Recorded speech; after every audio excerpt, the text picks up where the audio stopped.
Hi అండి అందరికీ. ఎలా ఉన్నారండి అందరూ? అందరూ ఎప్పుడూ నాతో హ్యాపీగా ఉండాలని కోరుకుంటున్నాను. Welcome back to my channel. ఇది శుక్రవారం మార్నింగ్ వ్లాగ్ అండి.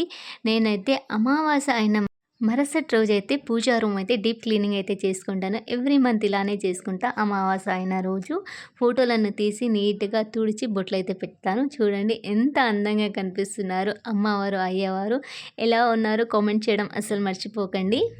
ఈ శ్రావణ మాసం 1 మంత్ అమ్మ వాళ్ళ ఇంట్లో అయితే ఆ శివయ్యకి బిల్వ పత్రాలతో పూజిస్తారండి. 1 మంత్ శ్రావణ మాసం వచ్చే అమావాస్య వరకు.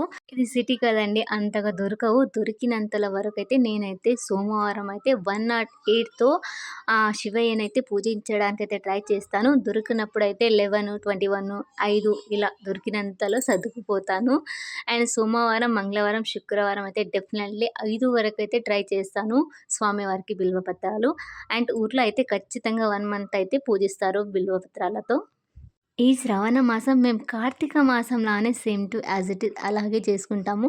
ఈ శ్రావణ మాసంలో అయితే మేమైతే ఇంటి దేవుడికి వెళ్ళడానికి ట్రై చేస్తాం. శ్రావణ మాసంలో 1 మంత్ ఎప్పుడైనా ఒకసారి వెళ్ళి ఆ వీరభద్రేశ్వర స్వామి దర్శనం అయితే డెఫినెట్‌గా చేసుకోవడానికైతే ట్రై చేస్తాము. ట్రై కాదు, లాస్ట్ వరకైతే వెళ్ళి తీరాలి అది ఖచ్చితం. చాలా పవర్‌ఫుల్ అండి వీరభద్రేశ్వర స్వామి. చాంగ్లేరి, కర్ణాటక. మీకెవరికైనా ఐడియా ఉంటే డెఫినెట్‌గా నాకు కామెంట్ చేయండి.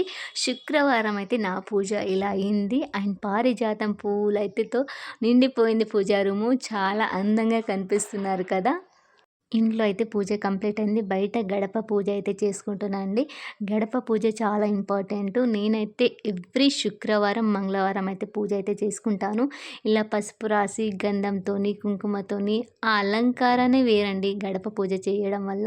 ఇంట్లో ఎలాంటి నెగెటివ్ ఎనర్జీ లోపలికి రాదు. అండ్ ఆ లక్ష్మీదేవిని మనం ఆ ఇంట్లోకి ఆహ్వానించినట్లు ఉంటుంది. అండ్ మీకు ఎవరికైనా ఐడియా ఉంటే డెఫినెట్‌గా నాకు కామెంట్ చేయండి. నాకైతే ఇలా ముగ్గు పెట్టడం అనేది చాలా ఇష్టము. అండ్ బియ్యం పిండి కదా అంత పర్ఫెక్ట్‌గా వస్తలేదు. మేము అయితే 365 రోజైతే పూజ అయితే చేసుకుంటాము.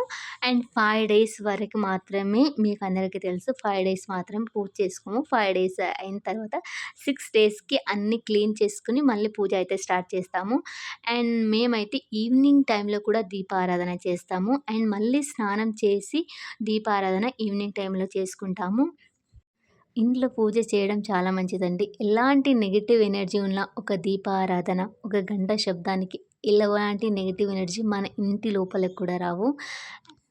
అండ్ నా పూజ, నా ముగ్గు ఎలా అనిపించిందో డెఫినెట్‌గా కామెంట్ చేయండి. ఏదైనా తప్పుగా మాట్లాడితే ఐయామ్ సారీ.